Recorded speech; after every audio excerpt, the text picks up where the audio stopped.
क्या करें यार, आज क्या डालें वीडियो। आज मैं सोच रहा हूँ गैप ले लेता है यार, बहुत वीडियो डाल चुके हैं ऑलरेडी। क्या करें, डालें आज? मुझे लगता है डालनी चाहिए, लेकिन कुछ ऐसी डालनी चाहिए जो बहुत कॉमन टॉपिक ना हो, जिस पे हर कोई नहीं डाल देता, ऐसी नहीं होनी। हेलो फ्रेंड्स, आज मैं कुछ बात करने वाला हूँ एक ऐसे वीज़ा की जिसकी बात शायद कुछ लोग, जिसके बारे में कुछ लोग जानते हैं लेकिन बहुत डिटेल में नहीं जानते। और इस वीज़ा पे यकीन जानिए आप कि बहुत लोग आते हैं यूएस के अंदर, इंडिया से बहुत लोग आते हैं और ऑल ओवर द वर्ल्ड बहुत लोग यहाँ यूएस में आते हैं। तो आज हम उसके बारे में बात करेंगे। तो आप लोगों का बहुत बहुत स्वागत है अमेरिका दर्शन चैनल पर। जो लोग मेरे दोस्त पहले से इस चैनल से, इस फैमिली से जुड़े हैं, मुझे जानते हैं, और जो लोग नए आ रहे हैं उनको मैं अपने बारे में बताता चलूँ। मेरा नाम है मुजम्मिल, मैं इंडिया से हूँ और पिछले 10 साल से अमेरिका में साइंटिस्ट हूँ। एंड फ्रेंड्स, आप लोगों से कहूँगा कि सब्सक्रिप्शन का बटन दबाते चलो, इस ऑसम फैमिली के मेंबर बन जाओ। तो लेट्स स्टार्ट कि अब यहाँ से आज शुरू करते हैं हमारा व्लॉग। तो ये कौन सा वीज़ा है? तो दोस्तों, ये वीज़ा बहुत ही कॉमन है जो कि म्यूचुअल अंडरस्टैंडिंग पर होता है लोगों की, पीपल की जो यूएसए में है, यूनाइटेड स्टेट्स, प्लस जिस कंट्री से भी लोग आ रहे हैं उनकी म्यूचुअल अंडरस्टैंडिंग पे बेस्ड है। और ये वीज़ा ज़्यादातर लोग जो है, कौन आता है इन पे? स्कॉलर्स आते हैं। स्कॉलर्स आई मीन टू से कि उनमें फिजिशियंस भी होते हैं, प्रोफेसर्स भी होते हैं, कुछ कल्चरल और उससे जुड़े हुए लोग होते हैं, एंड रिसर्च स्कॉलर्स होते हैं। जैसे कि मैं था, जब मैं पीएचडी के बाद यहाँ पर आया था तो मैं और मेरी वाइफ, हम दोनों ही उसी पर आए थे। और मोस्ट ऑफ द जो पीएचडी के बाद लोग आते हैं वो, मैं कहूँगा आई थिंक 90 to 95% जो है वो इसी वीज़ा पर आते हैं। और इस वीज़ा का नाम है J1 वीज़ा। से इसको एक्सचेंज विजिटर वीज़ा भी बोलते हैं। आपने इसका नाम सुना होगा J1 वीज़ा का, लेकिन बहुत डिटेल आपको इसके बारे में नहीं पता होगी क्योंकि मोस्टली लोग H1B की बात करते हैं। लेकिन ये वीज़ा बहुत ही मतलब मैं कहूँगा यूज़फुल है। हमने खुद देखा है कि ये आपको मौका देता है यहाँ पर यूएसए में ग्रो करने के लिए। अच्छा, इसमें इसकी ड्यूरेशन कितनी होती है? ये जो है लगभग 5 साल के लिए मिलता है। 5 साल से बहुत ही एक्सेप्शनल कंडीशंस में जो है ये 5 साल से ऊपर भी एक्सटेंड कर दिया जाता है। मैंने खुद देखा है ये चीज़।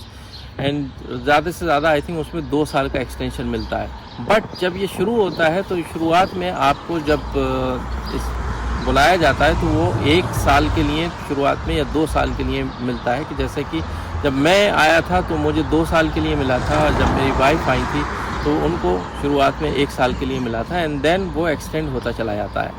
नाउ कि ये भाई स्पॉन्सरशिप देता कौन है, कौन आपको ये वीज़ा दे सकता है, किसके पास वो अथॉरिटी है, कौन स्पॉन्सर करता है? तो मैं बताऊं आपको, ये ज़्यादातर जो है जो यूनिवर्सिटीज़ हैं वो स्पॉन्सर करती हैं, जो कल्चरल ऑर्गेनाइजेशंस हैं वो स्पॉन्सर करती हैं। अच्छा, इसकी 2 रिक्वायरमेंट्स हैं। पहला है English language proficiency, that means कि आपको इंग्लिश बोलना भी आनी चाहिए और लिखना भी आनी चाहिए, उस पर कमांड होनी चाहिए।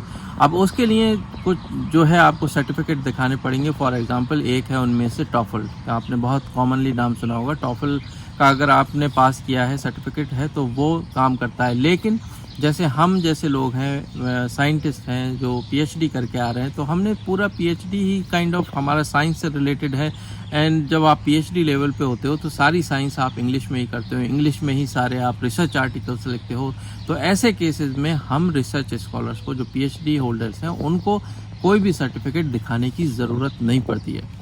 दूसरा है आपको कि जब आप आते हैं तो आपको यहाँ पर मेडिकल इंश्योरेंस लेना बिल्कुल मैंडेटरी है। तो उसमें 2 बातें हैं, या तो आप खुद लेंगे अपने खर्चे पर, या फिर आपका जो स्पॉन्सर है, सपोज यूनिवर्सिटी जिसने आपको स्पॉन्सर किया है वो वीज़ा, वो आपको मेडिकल इंश्योरेंस देगी। And most of the cases मैंने हमेशा यही देखा है कि जो यूनिवर्सिटी होती है वो आपके लिए आपका मेडिकल इंश्योरेंस जो है वो पे करती है। तो फ्रेंड्स, इसमें कौन कौन सी ऑर्गेनाइजेशन ये जो है आपको वीज़ा स्पॉन्सर कर सकती हैं? तो इसमें दोनों हैं, प्राइवेट और जो यूनिवर्सिटीज़ हैं या प्राइवेट इंस्टीट्यूशंस हैं वो भी आपको ये स्पॉन्सर कर सकते हैं। और दूसरा है कि गवर्नमेंट एजेंसीज़ भी ये J1 वीज़ा स्पॉन्सर करती हैं। फॉर एग्ज़ाम्पल, मैं जब आया था तो मुझे गवर्नमेंट ने स्पॉन्सर किया था ये वीज़ा, और मैं यहाँ का जो नेशनल इंस्टीट्यूट ऑफ हेल्थ है, फेडरल इंस्टीट्यूट या आप कहें गवर्नमेंट इंस्टीट्यूट है, वो मैंने उसमें आके डॉक्टरल फेलोशिप स्टार्ट की थी, और वहीं पर दूसरी तरफ मेरी वाइफ जो है उनको जो J1 वीज़ा मिला था उनको जॉन्स हॉपकिंस यूनिवर्सिटी, जो कि एक प्राइवेट यूनिवर्सिटी है, उसने स्पॉन्सर किया था। तो ये दोनों तरफ से मिलता है, और इसमें सिर्फ ये नहीं है कि आप सिर्फ स्टडीज़ करने आ रहे हैं आपको पैसा नहीं मिलेगा। इसमें एक प्रॉपर गाइडलाइंस हैं कि आपको कितना, किस साल में कितनी स्कॉलरशिप या फिर जो आपकी जो स्कॉलरशिप आप कहें या सैलरी कह लें उसको, वो मिलेगी कि भाई फर्स्ट ईयर में इतना मिलता है, सेकंड ईयर में इतना मिलता है, फिफ्थ ईयर पोस्ट डॉक को या फिर स्कॉलर को इतना मिलेगा। तो आप सिर्फ यहाँ पर स्टडी करने ही नहीं आते हो इस वीज़ा पर, आपको इसमें ठीक ठाक जो है आपको सैलरी मिलती है कि आपकी लिविंग जो है वो अच्छे से यहाँ रह सके। देन इसमें जो है आप अपने डिपेंडेंट्स को भी ला सकते हो कि आपके अगर वाइफ है तो वाइफ एज ए डिपेंडेंट आ सकती है, बच्चे हैं तो वो भी एज ए डिपेंडेंट आ सकते हैं, और उन डिपेंडेंट्स को जो है ऑर्गेनाइजेशन जो है ये वो J2 वीज़ा स्पॉन्सर करती हैं। तो आप लोगों को पहले ही पता है कि भाई H1B पे तो बहुत लोग काम करने आते हैं और उसमें भी सैलरी मिलती है, देन हम J1 वीज़ा पे क्यों आए। तो इसके मैं अब आपको बेनिफिट्स बताता हूँ कि भाई J1 वर्सेस जो H1B है, J1 पे क्या आपको बेनिफिट मिलते हैं। तो पहला तो यह है कि J1 पे आपको H1B की तरह आपको सैलरी मिलती है। दूसरा ये है कि जो J1 वीज़ा है इसमें कोई कैप नहीं है, लिमिट नहीं है, ये कितना भी जो है ऑर्गेनाइजेशन जो है वो अप्लाई कर सकती हैं, स्पॉन्सर कर सकती हैं J1 वीज़ा के लिए। तो दूसरा बेनिफिट जो H1B वीज़ा पे बहुत ही मतलब कह सकते हो कि आप भारी पड़ता है, वो है कि इसमें जो आपका डिपेंडेंट आता है, आपका स्पाउस, हस्बैंड या वाइफ, वो भी आकर यहाँ पर काम कर सकता है। तो आते ही लोग क्या करते हैं, वो वर्क परमिट के लिए अप्लाई कर देते हैं और 2, 3, 4 महीने में उनको वर्क परमिट मिल जाता है, एंड देन आफ्टर दैट वो लोग जो है J2 वीज़ा पर इंडिपेंडेंटली काम कर सकते हैं। उनको अलग से ऐसा कोई ट्रीटमेंट नहीं मिलता है, वो नॉर्मली काम करते हैं। ऑल्दो उनका ये जो J2 वीज़ा है वो J1 पे डिपेंडेंट करेगा कि सपोज़ अगर J1 की जॉब जाती है तब इनको खतरा है, अदरवाइज अगर J1 का सब कुछ सही चल रहा है तो J2 अपने आराम से वैसे ही उसको भी जॉब रहेगी। वहीं पर जो H1B के जो डिपेंडेंट होते हैं H4, उनको यहाँ पर वर्क करने की जो वर्क परमिट है वो नहीं मिलता है, काम करने की इजाज़त नहीं है। बहुत ही एक्सेप्शनल केसेस में, बड़ा कॉम्प्लिकेटेड मामला है, उसमें उनको इजाज़त मिल जाती है, लेकिन इट्स नॉट दैट सिंपल कि जैसा कि इसमें J2 मिलना है आराम से। फ्रेंड्स, कई बार ऐसा होता है कि हम लोगों को आने के लिए चॉइस मिलती है। रिसर्च स्कॉलर्स को तो मुझे पता है कि कई बार चॉइस मिल जाती है कि H1B पर आना चाहते हो या फिर J1 पर आना चाहते हो। तो J1 पे आने का देखो फ़ायदा क्या है कि J1 आप आकर उसमें 5 साल उसमें रुक सकते हैं। 5 साल आपने J1 लिया एंड देन 5 साल के बाद आप H1B पर मूव हो जाते हैं, आप उस कैटेगरी में चले जाते हैं। जबकि ये उल्टा नहीं हो सकता है कि अगर आप H1B पर आए हैं तो आप J1 पे नहीं जा सकते हैं, और H1B जो है वो 6 साल के लिए ही मिलता है। इस तरह से जो आपका यहाँ पर ड्यूरेशन है काम करने का, वर्क का, वो बढ़ जाता है। 5 साल आप J1 पे काम करेंगे एंड 6 साल जो है आप जो है H1B पर काम करेंगे। और ये ड्यूरेशन जो है आपको कहाँ हेल्प करता है, ये आपको हेल्प करता है आपकी प्रोफाइल, आपका रिज्यूमे स्ट्रॉन्ग करने के लिए, जो कि आपको फाइनली काम आता है आपका ग्रीन कार्ड फाइल करने के टाइम पर। J1 वीज़ा में एक और बेनिफिट ये है फ्रेंड्स के जो इसमें पहले 2 साल जो है वो टैक्सेस जो हैं वो कम कटते हैं। कि पहले 2 साल सोशल सिक्योरिटी एक टैक्स होता है स्टेट और फेडरल टैक्स के अलावा, यहाँ पर वो पहले 2 साल जो है नहीं कटता है किसी भी ऑर्गेनाइजेशन में। अगर मैं बात करूँ गवर्नमेंट ऑर्गेनाइजेशन की, जहाँ पर मैं काम करता था, वहाँ पूरे 5 years social security waived of था। ऑल्दो अगर कोई जैसे मेरी वाइफ है, उन्हें सिर्फ 2 साल के लिए ही नहीं पे करना पड़ा था, उसके बाद 3 साल उन्होंने पे किया। कि H1B वीज़ा पर आपको ये, चाहे आप कितने भी साल रहें, आप 1 साल रहें या 6 साल रहें, आपको हमेशा सोशल सिक्योरिटी टैक्स पे करना पड़ता है। तो जब आप आते हैं तो इसमें 3 फीस जो हैं वो लागू होती हैं। एक होती है प्रोग्राम फीस, जो कि आपका स्पॉन्सर पे करता है, जो यूनिवर्सिटी है या कोई भी गवर्नमेंट ऑर्गेनाइजेशन है। दूसरी होती है सेविस फीस, SEVIS, सेविस फीस, जो आपको पे करनी होती है। एंड वो अगर आप किसी गवर्नमेंट ऑर्गेनाइजेशन में आते हैं तो वो भी उन लोगों को वो माफ़ होती है सेविस फीस जो है। लेकिन प्राइवेट ऑर्गेनाइजेशन में आ रहे हो तो आपको देनी पड़ती है। कि जैसे कि जब मैं आया था तो मुझे वो वेव्ड थी। और मेरा जो डॉक्यूमेंट्स भेजे गए थे गवर्नमेंट इंस्टीट्यूट से, उसमें एक अलग से लेटर था जिसमें कि लिखा था, मुझे वीज़ा इंटरव्यू के टाइम पे वो दिखाना पड़ा कि मेरी सर्विस फीस जो है वो ऑलरेडी वेव्ड ऑफ है।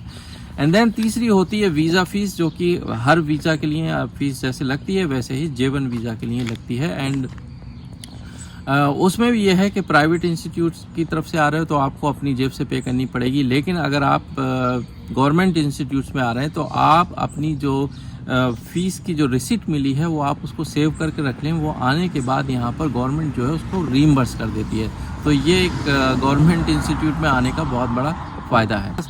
अब बात करते हैं कि इसमें जो एक ट्रिकी चीज़ है वो चीज़ है कि आपको 5 साल J1 वीज़ा पर रहने के बाद इसमें जो रिक्वायरमेंट है to stay at your home country for 2 years, कि आपको अपने होम कंट्री वापस जाना है और 2 साल वहाँ पर फिज़िकली प्रेजेंट रहकर वहाँ आप फिज़िकली प्रेजेंट रहना है। आप जो चाहे करो, काम करो या खाली बैठो, उनको इससे कोई मतलब नहीं है, लेकिन आपको अपने देश में जाके रहना है, जो कि आपको ये H1B जो वीज़ा है उस पर ये चीज़ लागू नहीं होती है। तो उसके लेकिन उससे बचने के लिए भी जो यहाँ पर उन्होंने ऑप्शंस दिए हुए हैं कि उसमें आपको फिर इंडियन गवर्नमेंट से नो ऑब्जेक्शन लेटर्स लेने होते हैं।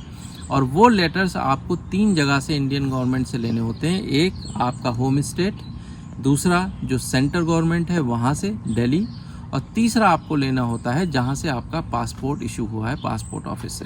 तो इन 3 जगह से आपको उसको बोलते हैं no objection return to India, NORI, NORI। तो ये लेटर्स आपको वहाँ से लाने होते हैं एंड देन आपको यहाँ पर इंडियन एम्बेसी में सबमिट करने होते हैं। इंडियन एम्बेसी जो है वो लेटर्स जो है US गवर्नमेंट को भेजती है और उसके बाद आपको वेवर मिल जाता है। और वेवर मिलने का मतलब ये है कि फिर आपको वो 2 साल जो आपको फिज़िकली अपने देश में बिताने मस्ट थे वो आपको नहीं करने की ज़रूरत है। देन आप J1 के बाद यहाँ पर H1B वीज़ा में कंटिन्यू कर सकते हैं और वेवर मिलने के बाद ही आप ग्रीन कार्ड के लिए अप्लाई कर सकते हैं। तो वो वेवर जो है वो मस्ट है आपको आगे बढ़ने के लिए। अब ये जो वेवर मिलता है ना, इंडियन गवर्नमेंट जो देती है वो आपको ऐसे ही नहीं देती है, उसमें आपकी बैकग्राउंड चेक की जाती है इंडिया में। कि सपोज़ जैसे पासपोर्ट के टाइम पर आपकी बैकग्राउंड चेक करने के लिए LIO ऑफिस से आते थे घर पर पूरी इंक्वायरी करने, वो इंक्वायरी होती है बिल्कुल वैसे ही कि वो आते हैं पता करते हैं। और वो ऐसा क्यों करते हैं, उसमें आपका कई चीज़ें देखी जाती हैं कि आपने कहीं कोई सब्सिडाइज्ड एजुकेशन तो नहीं ली है जिस पर आपने लोन लेके काइंड ऑफ आपने वो एजुकेशन ली हो, या फिर किसी भी तरह का आप पर कोई क्रिमिनल चार्जेस तो नहीं है। तो वो सारी बैकग्राउंड चेक होने के बाद ही आपको जो इंडियन गवर्नमेंट है वो वेवर जो नोरी लेटर है वो देती है एंड देन ओनली यहाँ पर आप वो वेवर मिल सकता है। दूसरा है कि कुछ कंडीशंस हैं जिसमें कि वेवर मिलता नहीं है, आपको 2 साल वहाँ बिताना ही है। कुछ लोगों को कुछ प्रोफेशंस ऐसे हैं जिसमें कि फॉर एग्जांपल डॉक्टर्स हैं MBBS करके आते हैं, उनको जो है वेवर नहीं मिलता है as far as my knowledge says, जहाँ तक कि मैंने सब पढ़ा है उससे देखा है। और ये कुछ साल पहले ही ऐसा रूल चेंज हुआ था कि नहीं, डॉक्टर्स जो हैं उनको जाकर 2 साल बिताने ही पड़ेंगे इंडिया में और सर्विस करनी पड़ेगी and then they can again come back to USA on H1B visa और जिस भी वीज़ा पर वो आते हैं, बट उससे पहले वो लोग US वापस नहीं आ सकते। सो फ्रेंड्स, ये था J1 वीज़ा एंड मैंने देखा है मेरे जितने भी फ्रेंड्स हैं वो मोस्ट ऑफ देम जो है इसी वीज़ा पर आते हैं, J1 वीज़ा पर, जितने भी स्कॉलर्स हैं। एंड आई होप कि ये आपको वीडियो बहुत पसंद आएगी एंड अगर पसंद आए, अच्छी लगे तो आप इसको लाइक कीजिए, शेयर कीजिए और साथ ही साथ चैनल को सब्सक्राइब करते जाइए एंड अपने दोस्तों को भी सब्सक्राइब करवाइए and all the very best. Thank you so much for watching this video.